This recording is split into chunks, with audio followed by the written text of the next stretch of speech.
Alice's Adventures in Wonderland by Lewis Carroll. Chapter 1 Down the Rabbit Hole. Alice was beginning to get very tired of sitting by her sister on the bank and of having nothing to do. Once or twice she had peeped into the book her sister was reading, but it had no pictures or conversations in it. And what is the use of a book, thought Alice, without pictures or conversation? So she was considering in her own mind as well as she could, for the hot day made her feel very sleepy and stupid, whether the pleasure of making a daisy chain would be worth the trouble of getting up and picking the daisies, when suddenly a white rabbit with pink eyes ran close by her. There was nothing so very remarkable in that, nor did Alice think it so very much out of the way to hear the rabbit say to itself, oh dear, I shall be late." When she thought it over afterward, it occurred to her that she ought to have wondered at this, but at the time it all seemed quite natural. But when the rabbit actually took a watch out of its waistcoat pocket and looked at it and then hurried on, Alice started to her feet, for it flashed across her mind that she had never before seen a rabbit with either a waistcoat pocket or a watch to take out of it, and burning with curiosity, she ran across the field after it, and fortunately was just in time to see it pop down a large rabbit hole under the hedge. In another moment, down went Alice after it, never once considering how in the world she was to get out again. The rabbit hole went straight on like a tunnel for some way, and then dipped suddenly down, so suddenly that Alice had not a moment to think about stopping herself before she found herself falling down a very deep well. Either the well was very deep or she fell very slowly, for she had plenty of time as she went down to look about her and to wonder what was going to happen next. First, she tried to look down and make out what she was coming to, but it was too dark to see anything. Then she looked at the sides of the well and noticed that they were filled with cupboards and bookshelves. Here and there she saw maps and pictures hung up on pegs. She took down a jar from one of the shelves as she passed. It was labeled orange marmalade, but to her great disappointment it was empty. She did not like to drop the jar for fear of killing somebody, so managed to put it into one of the cupboards as she fell past it. Well, thought Alice to herself, after such a fall as this, I shall think nothing of tumbling downstairs. How brave they will all think me at home.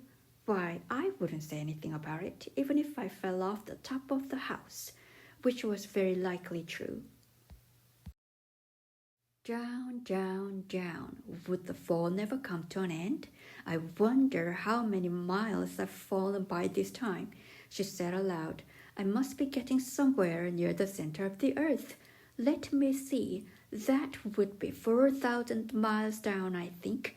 For you see, Alice had learned several things of this sort in her lessons in the schoolroom, and though this was not a very good opportunity for showing off her knowledge, as there was no one to listen to her, still it was good practice to say it over.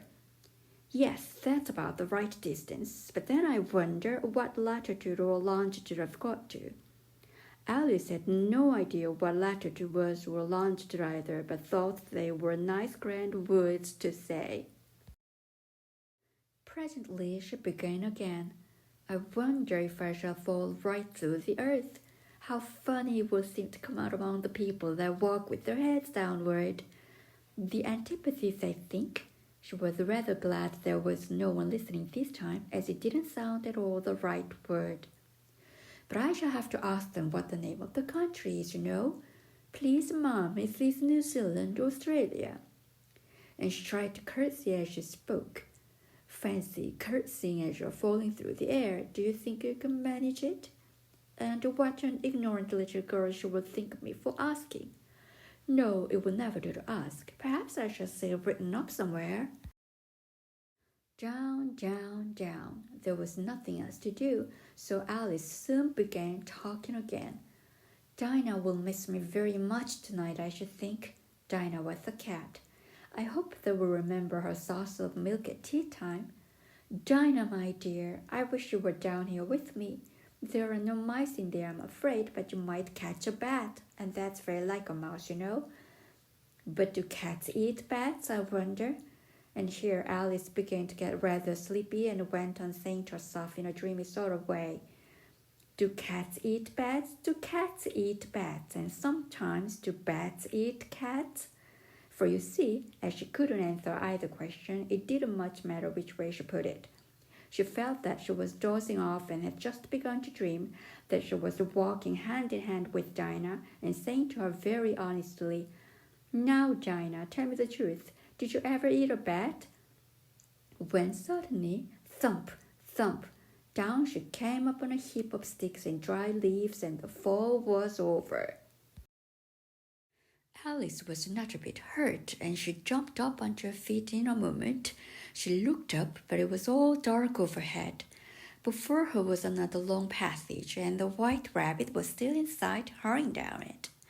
There was not a moment to be lost. Away went Alice like the wind, and was just in time to hear it say as it turned the corner, "Oh, my ears and whiskers, how late it's getting!" She was close behind it when she turned the corner, but the rabbit was no longer to be seen.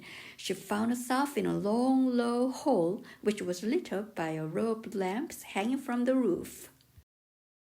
There were doors all round the hall, but they were all locked. And when Alice had been all the way down one side and up the other, trying every door, she walked sadly down the middle, wondering how she was ever to get out again. Suddenly, she came upon a little three-legged table, all made of solid glass. There was nothing on it except a tiny golden key, and Alice's first thought was that it might belong to one of the doors of the hall. But alas, either the locks were too large or the key was too small, but at any rate it would not open any of them.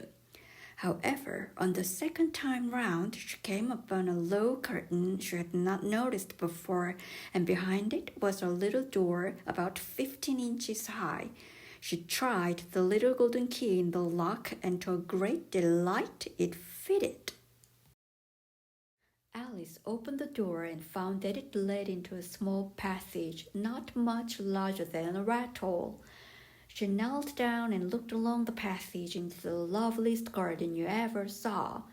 How she longed to get out of that dark hole and wander about among those beds of bright flowers and those cool fountains, but she could not even get her head through the doorway. And even if my head would go through, thought poor Alice, it would be of very little use without my shoulders. Oh, how I wish I could shut up like a telescope. I think I could if I only know how to begin. For you see, so many out-of-the-way things had happened lately that Alice had begun to think that very few things indeed were really impossible. There seemed to be no use in waiting by the little door, so she went back to the table, half hoping she might find another key on it, or at any rate a book of rules for shutting people up like telescopes. This time she found a little bottle on it, which certainly was not here before, said Alice, and round the neck of the bottle was a paper label with the words "Drink Me" beautifully printed on it in large letters. It was all very well to say "drink me," but the little wise Alice was not going to do that in a hurry. "No, I'll look first," she said, "and see whether it's marked poison or not." For she had read several nice little histories about children who had got burnt and eaten up by wild beasts and other unpleasant things, all because they would not remember the simple rules their friends had taught them, such as that a red-hot poker will burn you if you hold it too long, and that if you cut your finger very deeply with a knife, it usually bleeds. And she had never forgotten that if you drink much from a bottle marked poison, it is almost certain to disagree with you sooner or later. However, this bottle was not marked poison, so Alice ventured to taste it, and finding it very nice, It had in fact a sort of mixed flavor of cherry tart, custard, pineapple, roast turkey, toffee, and hot buttered toast. She very soon finished it off. "What a curious feeling," said Alice. "I must be shutting up like a telescope." And so it was indeed. She was now only 10 inches high, and her face brightened up at the thought that she was now the right size for going through the little door into that lovely garden. First, however, she waited for a few minutes to see if she was going to shrink any further. She felt a little nervous about this, for it might end, said Alice to herself. "Am I going out altogether like a candle? I wonder what I should be like then." And she tried to fancy what the flame of a candle is like after the candle is blown out, for she could not remember ever having seen such a thing. After a while, finding that nothing more happened, she decided on going into the garden at once. But alas for poor Alice, when she got to the door, she found she had forgotten the little golden key, and when she went back to the table for it, she found she could not possibly reach it. She could see it quite plainly through the glass, and she tried her best to climb up one of the legs of the table, but it was too slippery. And when she had tired herself out with trying, the poor little thing sat down and cried. "Come on, there's no use in crying like that," said Alice to herself rather sharply.